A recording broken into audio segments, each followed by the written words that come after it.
함께 보겠습니다.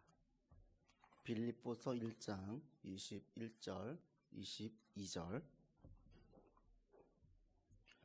같이 합독하겠습니다.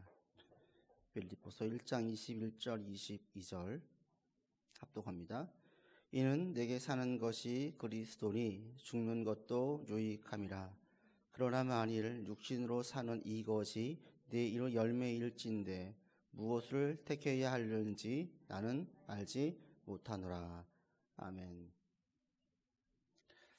살다 보면 너무 힘들어지고 소망이 안 보이고 되는 게 하나도 없고 이게 반복이 되어져서 절망이 커지면 사람들은 죽고 싶어 하죠. 맨 마지막에 사람들이 하는 말이 이제 죽고 싶다. 그냥 끝내야 되겠다. 이렇게 생각을 하고 이런 말을 해요. 죽고 싶어. 그리고 정말 죽기를 바라는 그 사람들 가운데에 깊은 절망과 또 모든 것에 대한 의욕을 상실해버리는 그 마음이 그로 하여금 죽음으로 내몰게 됩니다. 또 오늘 본문에 보면 놀랍게도 바울이 이런 말을 해요. 21절에 보시면 바울이 말하죠. 내게 사는 것이 그리스도니 죽는 것도 유익하다. 이게 원래대로 말하면 무슨 말이냐면 죽는 게 더 낫다 이 말이에요. 나는 차라리 죽고 싶다 이렇게 볼 수 있는 거예요. 바울이 지금 나는 죽고 싶어. 난 죽으면 좋겠어. 죽는 게 나아 라고 얘기를 하고 있어요. 통상 죽는 게 낫다, 난 죽고 싶어 라고 얘기는 앞서 말씀드린 것처럼 절망에 빠진 사람들이 그렇게 얘기를 해요. 깊은 절망. 이게 부정적인 의미죠. 근데 또 긍정적으로도 물론 죽고 싶어 하는 사람도 있어요. 이제 난 죽어도 여한이 없어. 모든 걸 다 이루었을 때. 야곱이 죽었다고 생각했던 아들 요셉을 만났을 때 이제 난 죽어도 여한이 없어 라고 얘기를 했거든요. 이런 의미일 수도 있어요. 그런데 바울이 말하는 난 죽었으면 좋겠어, 죽고 싶어 라는 의미는 어떤 의미일까요? 바울의 의미는 두 가지가 다 아니에요. 이 빌립보서는 이미 기쁨 서신이라고 말씀을 드렸어요. 바울은 지금 이 빌립보서 매 장에 기뻐한다, 기뻐해라 라고 얘기해요. 마음 가운데에 기쁨이 있어요. 감사가 있어요. 소망이 있어요. 승리에 대한 확신이 있어요. 그러니까 절망에서 나오는 죽고 싶어가 아니에요. 또 하나 그러면 다 이루었으니까 여한이 없어 이런 의미의 죽음일까요? 이런 긍정적인 의미도 아니에요. 왜? 바울은 지금 이루어야 될 게 많아요. 아직 땅끝까지 복음이 증거되지 않았어요. 그래서 바울은 여전히 해야 될 일들이 많이 있다라고 생각을 했어서 이제 나 다 했어, 여한이 없어 이런 의미의 죽음도 아니에요. 그럼 뭘까요? 나 죽고 싶어, 죽는 게 나아. 이게 어떤 의미일까요? 바울의 이 의미는 하나님이 가장 좋아서, 하나님과 함께 있는 게 가장 좋아서 자기 모든 것을 다 내어놓는 표현이에요. 인간도 그렇잖아요. 가장 좋아하는 사람을 위해서 자신이 그동안 쌓아왔던 모든 것들을 포기하고 희생하는 경우들이 있어요. 사랑하는 연인을 만나서 유학을 포기하게 되고 사랑하는 사람들을 위해서 더 많은 돈을 벌 수 있는 기회를 포기해요. 자신은 그것을 위해서 달려왔었어요. 내 인생의 목표는 많은 돈을 버는 거야. 달려왔는데 가장 사랑하는 사람이 돈을 원하지 않아요. 그럴 때는 돈을 포기해요. 자기 인생이 전부였던 돈을. 인간사에서도 가장 사랑하고 저 사람과 함께 있는 게 가장 좋으면 자기의 전부를 희생합니다. 지금 바울의 고백이 그거예요. 자기는 죽는 것이 하나님과 함께 있는, 더 가까이 있는, 더 깊이 있는 관계로 나가게 만들기 때문에 죽는 게 더 좋다. 죽어도 좋아. 죽고 싶어. 라고 말하는 거였어요.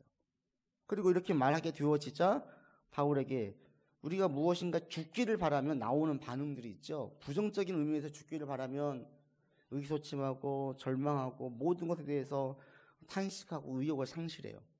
그리고 긍정적인 의미에서 여한이 없어 하면 마음이 넉넉해지고 여유가 있어요. 바울에게는요, 나는 죽어도 좋아. 이 의미가 어떻게 나왔을까요?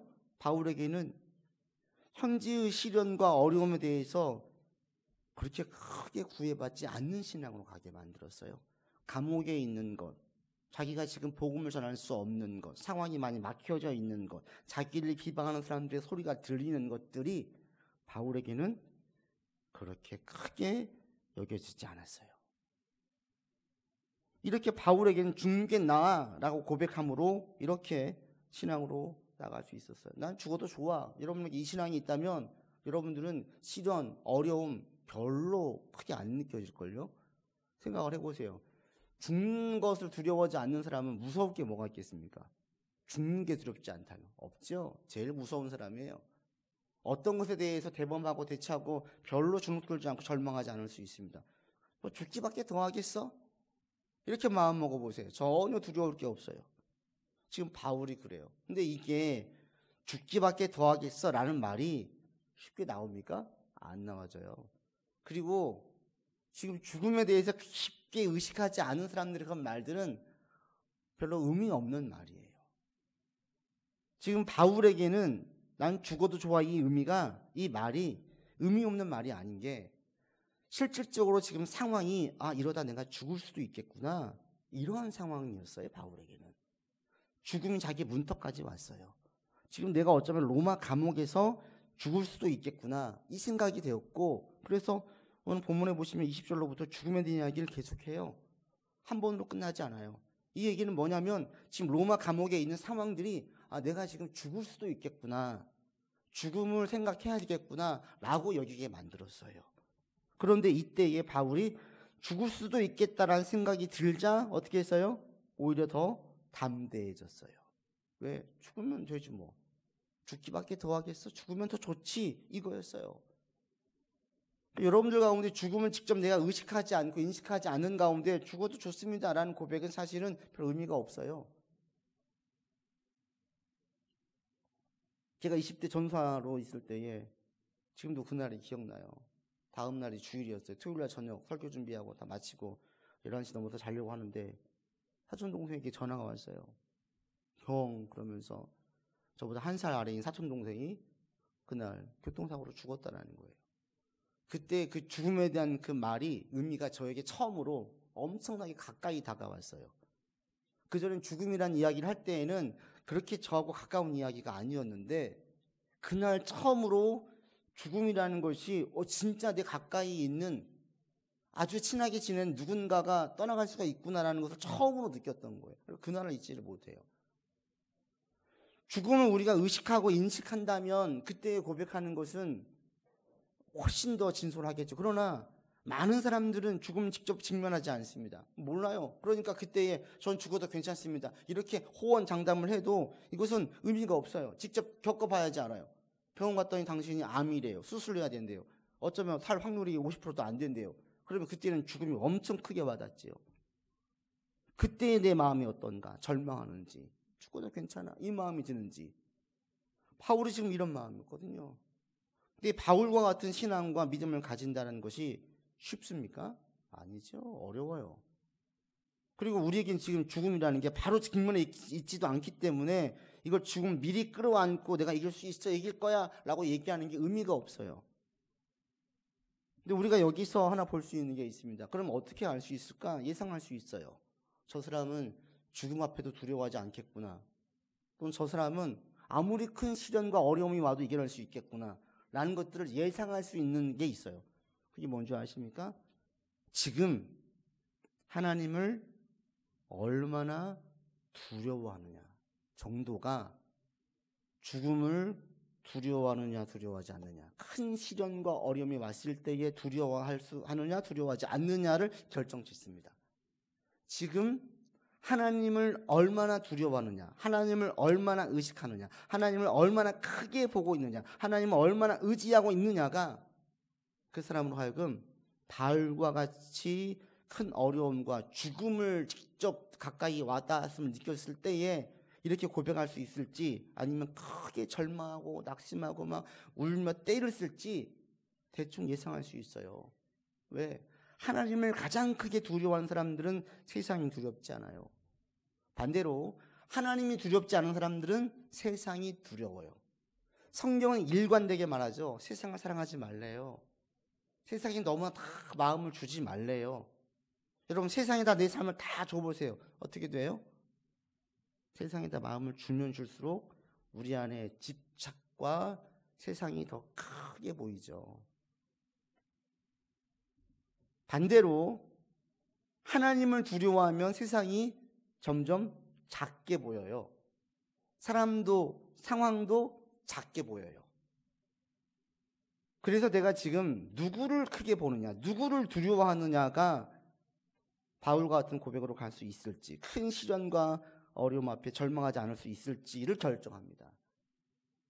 전 여러분들이 하나님을 가장 두려워하는 자가 되었으면 좋겠어요. 하나님을 가장 두려워하는. 결국 신앙은 이 싸움인 것 같아요. 하나님이 두렵니? 사람이 두렵니? 하나님이 두렵니? 상황이 두렵니? 하나님이 두렵니? 돈이 두렵니? 결국 이 싸움인 것 같아요. 믿음의 사람들은 계속 이것을 지켰어요. 하나님을 가장 중요하게, 가장 두려워했어요. 사람보다도 상황보다도 하나님을 더 두려워했어요. 그러자 상황과 사람들은 점점 덜 두려워지기 시작하는 거예요. 하나님을 두려워하는 만큼 세상과 사람과 상황들은 두려워하지 않게 됩니다. 반대로 하나님을 두려워하지 않으면, 의식하지 않으면 세상이 엄청 크게 보이고 두려워져요. 예수님께서 말씀하십니다. 몸은 죽여도 영혼은 능히 죽이지 못하는 자들을 두려워하지 말고 몸과 영혼을 지옥에 멸하실 수 있는 일을 두려워해라. 이 세상에서 누구를 두려워할지를 분명하게 말씀하세요. 여러분이 만약에 하나님 이외에 두려워하는 게 없다, 여러분 신앙은 무서운 신앙이 됩니다. 우리의 싸움은 계속 이 싸움이에요. 큰 폭풍이 내게 몰아치면 본능적으로 우리가 두려움, 자기 보호 가운데 두려움을 느껴요. 그러할 때에 그 두려움을 이길 수 있고, 그 두려움, 큰 폭풍을 통제하신 하나님을 본다면 그 폭풍이 두렵지 않겠죠? 덜 두렵겠죠? 그러면 그때 믿음으로 이길 수 있는 거예요. 우리의 삶은 계속 이 싸움인 것 같습니다. 순간순간 막 폭풍이 몰려와요. 심지어는 땅이 흔들려요. 가장 안전하다고 생각했던 것들이 막 흔들려요. 얼마나 두려워요. 그럴 때 이 모든 것들을 통제하신 하나님이 더 크시다라고 느껴지면 그 두려움이 줄어들게 됩니다. 여러분 가운데에 삶의 시련, 어려움, 큰 고난, 우리 삶에 간헐적으로 계속 올 것입니다. 그러할 때에 우리가 신앙으로 이길 수 있느냐 없느냐, 그런 어려움 가운데 자기 연민에 빠지지 않을 수 있느냐 없느냐, 좌절과 절망에 빠지지 않을 수 있느냐 없느냐, 내게 주어진 일을 최선을 다해서 계속 할 것이냐 안 할 것이냐, 이 차이는 어디에 있냐면 결국에 누구를 두려워하느냐에 있어요. 여러분이 하나님만을 두려워할 수 있는 자가 되기를 원합니다. 하나님 이외에는 하나님보다 더 두려운 존재가 없기를 바랍니다. 그래서 여러분 이 신앙 결국은 이 싸움이 하나님 두려워하는 자. 그래서 성경을 보고 간증서적을 읽고 성경을 공부하고 말씀을 나누고 이런 모든 것들은 결국에는 이 싸움인 것 같아요. 기도하고 하나님 크심을 찬양하고 하나님을 크게 보는 거예요. 그럴 때 제가 볼 때 하나님을 가장 두려워하고 하나님만을 가장 두려워할 수 있는 최고의 방법이 뭘까 보면 찬양이에요. 찬양보다 더 좋은 하나님을 경외하고 두려워할 수 있는 방법은 없는 것 같습니다. 출애굽 당시에 이집트의 철병거가 쫓아왔습니다. 이스라엘 백성들은 자신들 앞에 큰 홍해 바다가 가로막혀 있었습니다. 큰 두려움이 모든 백성들을 휩쌌습니다. 그때 모세가 홍해를 쳐서 길을 만들어요. 바다를 가르고 길을 만들어서 밤새도록 그 길을 건넙니다. 그리고 뒤편에 쫓아오는 이집트의 그 철병거 부대에는 깊은 밤과 그리고 안개가 있어서 앞으로 갈 수가 없어요. 방향이 잡히지 않으니까 못 가겠죠. 밤새 그 일이 계속되었어요. 이스라엘 백성들이 다 건너왔어요. 이스라엘 백성들 앞에는 환한 빛이 비춰져서 길이 보여져서 아무도 어려움 없이 다 건너갔습니다. 그 길을 건너자마자 하나님께서 만들어 놓으셨던 그 물벽이 한순간에 허물어져 버렸어요. 강력한 무기를 자랑하던 이집트의 철병거와 병사들은 한꺼번에 전부 다 삼켜버렸죠. 자기들 눈앞에서 본 거예요. 전부 다. 얼마나 놀랍겠어요. 하나님께서 물을 가르고 길을 만들어 주실 줄을 누가 알았겠습니까? 안개와 어둠으로 그 뒤에 길을 막아서 못 들어오게 막을 줄 누가 알았겠습니까? 그 무서운 강력한 이집트의 부대를 삼켜버릴 줄이야. 한순간에 다 끝내버릴 줄이야. 누가 알았겠습니까? 하나님의 위대하신, 전능하신, 자신의 상상과 한계를 뛰어넘는 하나님의 능력을 보자 이 백성들이 뭘 하는지 아세요? 출애굽기 보시면 찬양해요. 찬양해요. 모든 이스라엘 백성들이 찬양해요. 모세의 누나였던 미리암은 여인들과 함께 소고를 치면서 북을 치면서 춤을 춰요. 그때라면 생각을 해보면 영화를 찍어보면 정말 장관일 것 같아요. 모든 이스라엘 백성들은 성가된 거예요. 성가대. 다 찬양을 해요. 그리고 이 여인들은 뭐예요? 찬양팀이에요. 율동하고 악기 연주하면서 노래해요. 찬양팀이에요. 하나님의 위대하심을 보자 모든 백성들이 하나님을 찬양했어요. 하나님의 위대하심을 높였어요. 하나님이 크고 두려운 존재임을 다시 인식하게 됐어요. 찬양보다 좋은 게 없어요. 찬양보다. 여러분 기회가 되면 힘써서 찬양하세요. 자꾸 흥얼거리세요. 들으세요.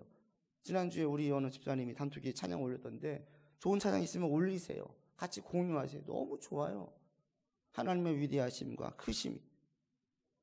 사도 바울과 실라가 빌립보가 모여서 뭐 했습니까? 찬양했어요. 찬양했어요. 주도교회 성도들이 모이면 뭐 했습니까? 말씀 듣고 기도한다면 찬양했어요. 그때 찬양은 이렇게 정교한 곡들이 있는 것도 아니죠. 대부분 시편의 찬양이었어요. 어떤 노래였습니까? 하나님이 얼마나 크신지, 하나님이 구원하심이 얼마나 대단하신지, 하나님의 능력이 얼마나 위대하신지, 이걸 찬양한 거예요. 하나님은 어떤 분이신지. 그러다 보면 하나님을 찬양하다 보면 뭘 느껴져요? 세상은 상대적으로 작아 보여요. 사람이 힘들고 어려워지면 보통 자연을 잠깐 이 환경을 떠나잖아요. 산에 가요. 바다에 가요. 그러면 마음이 좀 이렇게 넓어져요. 왜 그래요? 광활한 그 대지를 보고 큰 산을 보고 넓은 대양을 보게 되어지면 인간이 얼마나 작은지, 내가 고민하는 문제가 얼마나 작은 문제인지 상대적으로 작게 보여져요. 누가 알려주지 않아도. 큰 걸 보면 내 것이 작게 보이죠. 작은 건 더 작아져요. 이것만 보면 크게 보이는데 상대적으로 훨씬 100배, 1000배, 10,000배 큰 것이 비춰져서 비교해 보면 대단히 작아져요. 우리의 문제가 그런 거죠. 되게 큰 문제로 알고 있는데 인생을 놓고 보면 작은 문제이고 이미 내 인생을 살아온 연세 드신 분들이 볼 때에는 작은 문제인 거예요. 영혼의 관점에서 보면 훨씬 더 작은 문제인 거예요. 하나님의 크심을 찬양하고 찬양하면 찬양할수록 상대적으로 나의 문제들, 인간들, 상황들은 작아져요. 높은 산에 올라갔다 나오면 숨이 좀 쉬워지고 아유 그래 뭐 이 문제가 나를 죽고 살리는 문제도 아닌데 이런 마음이 들게 되어지죠. 큰 산 앞에 인간이 얼마나 작은 존재인지 깨닫게 되는 순간 하나님의 크심을 찬양할수록 하나님을 더 두려워하게 되고요, 담대하게 되고요, 어려운 상황들에 대해서 이겨낼 수 있는 마음이 생겨집니다. 지금 저 여러분에게 가장 필요한 게 무엇인 줄 아십니까? 담대함이에요. 담대함. 하나님께서는 일을 주시고 무엇인가 진행하실 때 가장 먼저 담대한 마음을 가질 수 있도록 마음 강화 훈련을 시키십니다. 여호수아를 불러서 제일 먼저 하신 게 무엇입니까? 두려워하지 마라, 놀라지 마라. 그리고 연유하시는 게 뭐예요? 마음을 강하게 하라, 담대히 하라, 이거였어요. 이미 문제 앞에서 내가 주눅 들고 위축되어지면 문제를 제대로 대응할 수도 없고 볼 수도 없어요. 벌벌 떨기만 하죠. 내게 충분히 감당할 수 있는 능력이 있어요. 그런데도 감당을 못해요. 벌써 이 두려움이 내가 무너져 버린 거예요. 그래서 하나님께서 훈련을 시킬 때, 일꾼을 삼으실 때 제일 먼저 훈련시키시는 게 뭐냐면 마음을 강하게 하는 훈련이에요. 제일 첫 번째, 하나님은 얼마나 큰지를 자꾸 알려주세요. 내가 어떤 존재인지 알아? 계속 얘기해 주세요. 모세에게도 마찬가지였습니다. 모세가 걱정이 가득했었어요. 바로에게 가서 뭐라 할 거야? 뭐라고? 걱정이 가득했어요. 그때 하나님께서 뭐라고 하세요? 모세야, 내가 누군지 아니? 하나님께서 하나님이 얼마나 크신 존재인지를 모세에게 먼저 알려주세요. 그 다음에 10가지 재앙들을 겪으면서 모세에게 담대함을 줘요. 세상적으로는 바로가 엄청나게 큰 왕인데 모세는 아무것도 가진 게 없는데 모세와 바로가 싸울 때 사회적으로는 게임이 안 되는데 점점점 모세가 더 권위가 있고 힘이 세지는 거예요. 본인도 그거를 느껴요. 바로도 그거를 느껴요. 바로에 있는 모든 신하들도 이것을 다 느껴요. 점점 모세에게 담대한 마음이 생기는 거예요. 첫 번째 재앙 얘기하고 두 번째 재앙 얘기하고 세 번째 재앙 얘기하면서 점점 더 확신과 담대함 가운데에 바로에게 얘기하는 모세를 볼 수 있습니다. 뭐예요? 마음 강화 훈련이에요. 마음을 강하게 해요. 여호수아에게 똑같이 했었습니다.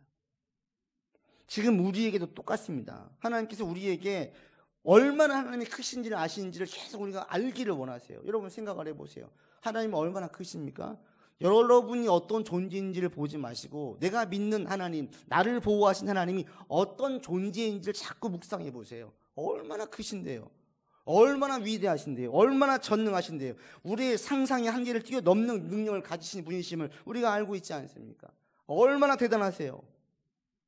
그럼 우리가 어떤 마음을 가지고 있어야 하세요? 마음을 담대하게 먹어야 돼요. 이런 마음을 담대하게. 그래서 정말 중요한 것이 마음을 담대하게 하는 거예요. 요한복음 16장에 예수님께서 말씀하시죠. 세상에서 너희가 환난을 당하나 담대하라. 담대하라. 내가 세상을 이겼다. 이미 끝났다. 담대해라. 여러분 마음을 무너지게 만드는 게 있다면 그걸 붙들고 그걸 이겨내야 돼요. 무엇이 어떤 부분에서 내 마음을 무너지게 만들지? 어떤 요인이 자꾸 나에게 불안을 가져오지? 무엇이 나를 초조하게 만들지? 분명하게 문제에 직시하고 그 문제에 대해서 원인을 찾으셔야 돼요. 그리고 그것을 극복해내야 돼요. 신앙 안에서 성공했을 때, 신앙 안에서 결실을 맺었을 때, 신앙 안에서 결실을 맺을 줄 알고 시도했는데 결실을 맺지 못했을 때 꼼꼼히 따져보세요. 무엇이 문제였는지, 어떤 원리로 열매를 맺게 되었는지, 무엇 때문에 열매를 맺지 못하게 되었는지 따져보면 점점 우리 마음이 강해질 수 있어요. 예배드린 여러분 모두들 마음이 강해지기를 바랍니다. 마음을 담대하게 하기를 바랍니다. 무너진 마음이 회복되어지고 연약한 마음이 일으켜지고 분산된 마음들이 다시 집중되어질 수 있기를 바랍니다. 마음을 모으세요. 마음을 모으세요. 그 마음을 강하게 모으세요. 바울은 하나님을 가장 크게 보고 위대하게 보았기 때문에 죽음이 두렵지 않았어요. 이렇게 고백할 수 있었어요. 이런 바울이 난 죽지 않아 이런 확신 가운데 나오는 게 그래서 23절로 25절에 보면 여러분 25절 보십시오. 25절만 같이 읽어보죠. 내가 살 것과 너희 믿음의 진보와 기쁨을 위하여 너희 무리와 함께 거할 이것을 확실히 내가 지금 죽지 않을 것을 확실히 안돼요. 바울이 이렇게 얘기해요. 왜? 아직 할 일이 많이 있다 이거예요. 그런데 한 가지 우리에게 의문을 던지는 말이 있어요. 여러분 22절이에요. 22절 읽어보겠습니다. 그러나 만일 육신으로 사는 이것이 내일의 열매일진데 무엇을 택해야 하는지 나는 알지 못하겠다. 이 22절, 25절까지 풀어내면 이런 내용이에요. 내가 죽을지 살지 잘 모르겠어. 이거예요. 그런데 나는 죽는 게 더 좋은데 너희를 생각하면 너희의 신앙을 위해서 내가 사는 게 좋아. 그리고 내가 보니까 나는 살 것을 확실해. 이 얘기예요. 근데 전제가 뭐예요? 나는 살지 죽을지 모르겠어. 이걸 전제로 뒤에 가서는 나는 살 것을 확실해. 이렇게 말해요. 그러니까 앞뒤가 안 맞아요. 이 본문을 보면. 이렇게 말하고 있어요. 이게 무슨 논리일까요? 내가 죽을지 살지 모르겠어. 이거 어떻게 와닿으세요? 믿음 가운데 나가면 확실하게 나는 살 거야. 담대하게 나갈 거야. 이길 수 있어. 승리할 수 있어. 내가 아직 할 일이 많이 남았어. 하나님 전능하신 분이야. 그럼 이겨낼 거야. 날 죽지 않게 하실 거야. 이렇게 나가야 되죠. 뒤에 23절, 24절, 25절 이렇게 얘기를 했는데 그 전제를 22절에서는 내가 죽을지 살지 모르겠다. 이렇게 얘기를 해요. 이게 무슨 말이에요? 바울은 잘 모르겠어 라고 시작했는데 근데 나는 안 죽을 것 같아. 이 말이에요. 안 죽을 것 같아. 상황을 보니까. 그런데 결론은 잘 모르겠어. 내가 죽을지 살지 모르겠어 라고 말해요. 이게 말이 안 되는 것 같은데 이게 말이 돼요. 무슨 얘기냐면 이게 바울이 상황을 봤어요. 자기가 생각할 때는 살아야지 맞는 것 같아요. 살아있어서 아직 복음 사명을 전하는 게 더 많기 때문에 살아야지 맞는 것 같아요. 그 상황을 볼 때에 하나님의 전능하심과 그리고 내가 한 일들을 사명들을 볼 때에는 사는 게 확실해요. 그래서 말을 했어요. 확실해. 난 살 것 같아. 그런데 전제를 22절에 내가 모르겠어. 살지 못할지 모르겠어. 이 전제를 한 이유는 뭐냐면 나의 생각이 100% 맞는지는 알 수 없어. 이 말이에요. 지금 바울은 확신 가운데 있어요. 담대함 가운데 있어요. 여러분 무엇인가 일을 진행할 때 자신감이 가득 차 있으면 어떻게 돼요? 자신감이 가득 차 있으면 내가 예상하는 결과가 나오기를 바라고 나올 걸 믿어요. 그리고 이 결과가 나올 걸 믿는 게 뭐예요? 이 결과가 내가 생각할 때는 가장 좋은 것이라는 것을 전제해요. 자신감이 차 있으면 차 있을수록 어떤 결과를 바랄 때에 이 결과가 내가 생각하는 최상의 결과라고 확신해요. 이게 우리 가운데 있어요. 이게 확신이 있기 때문에 밀어붙이는 거예요. 막 드라이브를 거는 거예요. 확신이 있으니까. 이게 확신이 없으면 그만큼 온전히 올인하기가 어렵죠. 근데 바울은 그걸 확신하지 않아요. 왜 확신하지 않아요? 자신감이 없어서? 불안해서? 아니에요. 뭐겠어요? 자신의 지혜가 완전하지 않고 자기의 생각이 항상 맞는 게 아니라는 것을 전제하기 때문이에요. 내 생각에는 이게 맞는 것 같은데 그러나 100% 장담은 못해요. 왜? 내 지혜와 나의 생각은 하나님의 지혜와 하나님의 생각을 따라갈 수 없기 때문에 내가 예상은 하지만 이게 맞다고 난 장담은 못하겠다. 나의 지혜와 나의 생각과 나의 믿음으로는 이게 맞는 것 같은데 하나님은 워낙 크신 분이라 이걸 내가 다 모르거든요. 하나님의 지혜와 하나님의 생각과 하나님의 뜻을 내가 모르기 때문에 조금 아는 선에서 볼 때는 이게 맞다고 생각해서 확신한다는 얘기예요. 대신 전제는 정확히 몰라 예요. 이게 우리 신앙의 고백이 되어야 됩니다. 여러분은 다 전제를 이렇게 시작을 하세요. 난 잘 모르겠어. 이거예요, 우리 전제는. 여러분 다 알아요? 모르잖아요. 근데 우리는 자신감이 차 있으면 막 일을 붙이다가 내 뜻대로 안 되면 실망해요. 왜 실망해요? 내가 생각할 때는 그게 가장 좋은 결과라고 내가 스스로 전제했기 때문에 실망하는 거예요. 그게 가장 좋은 결과가 아니고 더 좋은 결과가 있다는 게 보여지면 실망을 거두죠. A를 막 가지려고 막 애를 썼었어요. 그런데 A가 안 됐어요. 그랬더니 B가 더 좋은 게 있어요. 그럼 실망합니까? 아무도 실망하지 않아요. 무엇인가를 보고 달려갈 때 우리 속에 스스로 속단하죠. 이게 가장 좋은 거야. 가장 좋을 거야. 라고. 그게 막혀지면 더 좋은 걸 주실 거야 라는 생각을 안 해요. 당장 힘들고 당장 피곤하고 당장 어려운 것만 생각해서 실망하는 거예요. 그게 뭐예요? 나의 지혜가 나의 생각이 맞다라고 전제하니까 실망하는 거 아니겠습니까? 여러분 고백하십시오. 하나님의 지혜와 하나님의 생각이 나의 지혜와 나의 생각보다 훨씬 더 크십니다. 믿으십니까? 그러면 내 뜻대로 안 돼도 그렇게 문제될 게 없어요. 바울의 인생과 바울의 삶의 이 관점을 보면 이거예요. 나 전체 모르겠어. 다만 내가 지금 상황 가운데에서 나의 믿음과 나의 지혜와 나의 생각으로는 이게 제일 옳은 것이라고 생각하기 때문에 확신 있게 밀어붙여. 그런데 이게 맞는지 안 맞는지는 모르겠어. 그러나 분명한 것은 하나님은 가장 좋은 걸 주신다는 거야. 때문에 내가 생각하는 최선을 다하다 보면 맞으면 그것도 하나님의 뜻이고 맞지 않으면 그것도 하나님의 뜻이야. 이거예요. 그래서 믿음의 사람들은 열심히 살아요. 자기가 생각하는 선에서 이해하고 해석하는 선에서 열심히 살아요. 계획도 세우고 할 일도 짜고 바울도 마찬가지입니다. 내가 앞으로 뭐 일을 할 거야. 계획을 세워요. 좀 죽을지도 모른다고 생각하면서도. 이게 바울의 역설, 삶의 역설이에요. 이게 신앙인의 역설이에요.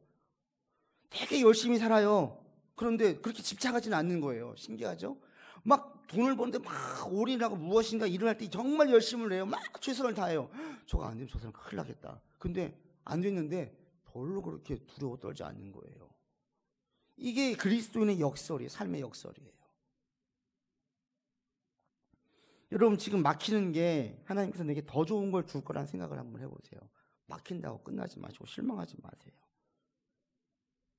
지금 내가 원하는 걸 얻지 못했다고 해서 좋은 걸 빼앗겠어라고 속단하지 마세요. 여러분 지혜가 하나님의 지혜보다 더 뛰어나지 않습니다. 하나님의 보호를 분명히 믿는다면 내가 세운 계획이 빗나가고 막혀도 다른 답이 나와도 여러분 이렇게 고백하셔야 돼요. 하나님은 항상 옳으십니다. 고백하세요. 하나님은 항상 옳으십니다. 하나님은 항상 저에게 좋은 것을 주십니다. 믿으십니까? 항상 좋은 것을 주십니다. 지금 세운 계획이 빗나가도 내가 예상했던 결과가 안 나와도 하나님은 늘 좋으신 분입니다. 좋은 것으로 주시는 분입니다. 바울의 이 고백이 이런 21절로 25절까지 앞뒤가 맞지 않는 말을 하게 만든 거예요. 여러분도 고백하십시오. 하나님, 저는 정확히 모릅니다. 고백하세요. 여러분 아세요? 몰라요. 하나님, 저는 정확히 모릅니다. 그렇지만 제가 할 수 있는 최선을 다하겠습니다. 저희 길이 혹시 잘못된 길이라면 깨우쳐 주십시오. 그리고 저희 길이 맞는 길이라면 인내할 힘과 지혜와 믿음을 더해 주십시오. 이렇게 기도하세요. 그러면서 여러분 주어진 삶에서 최선을 다하세요. 그러다 보면 하나님께서 우리에게 가장 좋은 것으로 주십니다. 이번 한 주간도 절대로 주눅 들지 마시고 두려워하지 마시고 담대하게 하나님을 크게 보시면서 사시는 여러분 되시고 주어진 삶에서 최선을 다하되 모든 걸 주님께 맡기고 가장 좋은 것으로 주신 하나님을 계속 고백하시면서 한 주간 사시는 여러분들 되기를 바랍니다. 아버지 하나님, 사도 바울이 감옥에 있을 때에 죽음을 의식했습니다. 그러나 죽음을 두려워하지 않았습니다. 그 힘이 바로 하나님을 크게 보는, 하나님의 전능하심과 위대하심을 보는 영적인 안목과 눈이 있었기 때문입니다. 하나님, 얼마나 크고 위대하신 하나님인지를 우리가 함께 찬양하고 묵상하고 고백하면서 이번 한 주간 살게 하시고 그 가운데 마음이 담대해지고 세임 얻도록 주여 인도하여 주시옵소서. 하나님께서 우리에게 주시는 마음은 소심함도 두려움도 절망도 아닙니다. 담력과 사랑과 절제의 마음인데 담대한 마음으로 이번 한 주간도 살게 하시고 가장 좋은 것으로 주시는 하나님을 신뢰하면서 어떤 결과가 나오든지 낙심하지 않고 내가 할 수 있는 최선을 다하는 우리가 되게 인도하여 주옵소서. 우리 한 주간의 삶을 보호하여 주실 것을 믿사옵고 예수 그리스도 이름으로 기도드립니다. 아멘.